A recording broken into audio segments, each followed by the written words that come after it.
Feeding your soul. This is a term I use quite often amongst friends and family.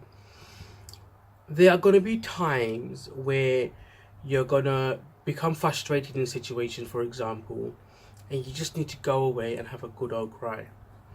There's going to be times where you just want to sit alone and not be bothered by people, and it doesn't make you antisocial. It just means right now, right this minute, you need time to collect your thoughts and you don't want anybody interacting with you.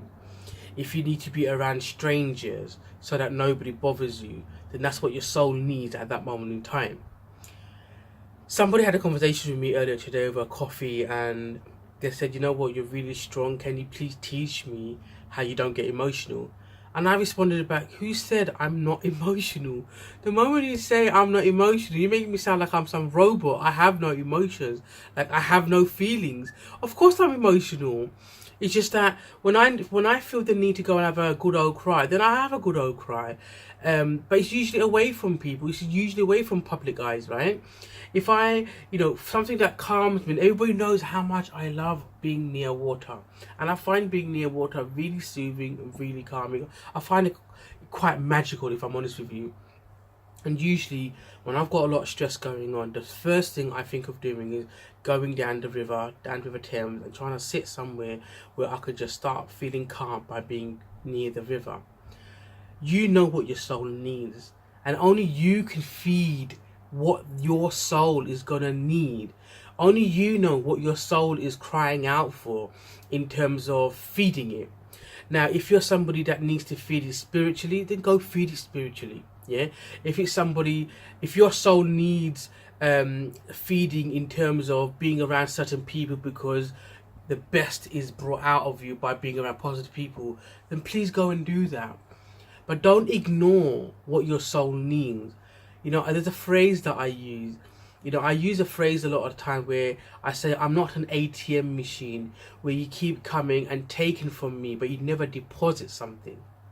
And that phrase can work two ways. That could work in the context of a relationship where you have with somebody, where somebody just wants to take from you, but when you need something from them, yeah, they're never there for you. Or it can mean something else in the other context, in terms of your soul needs feeding.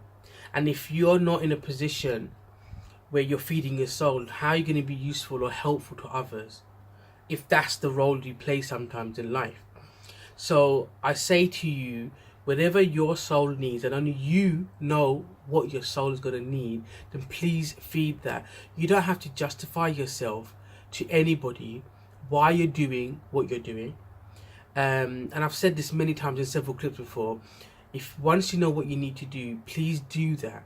Even if it's in small doses, but keep it consistent and keep feeding your soul with whatever it is, whether it's a variety or the one thing that you identified. That's the only way you're going to keep yourself sane. It's the only way that you're going to be able to replenish yourself and actually understand, take time out what it is that you need to do.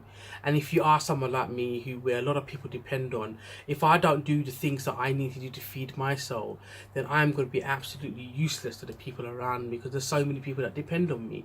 So many people come to me and want XYZ from me. Happy to play that role, but if I'm not in a position to do so, and I'm getting internally dried out because I haven't fed my soul, then that's something to think about. So please, wherever you are, spend some time to feed your soul with what it desires and what it needs, okay?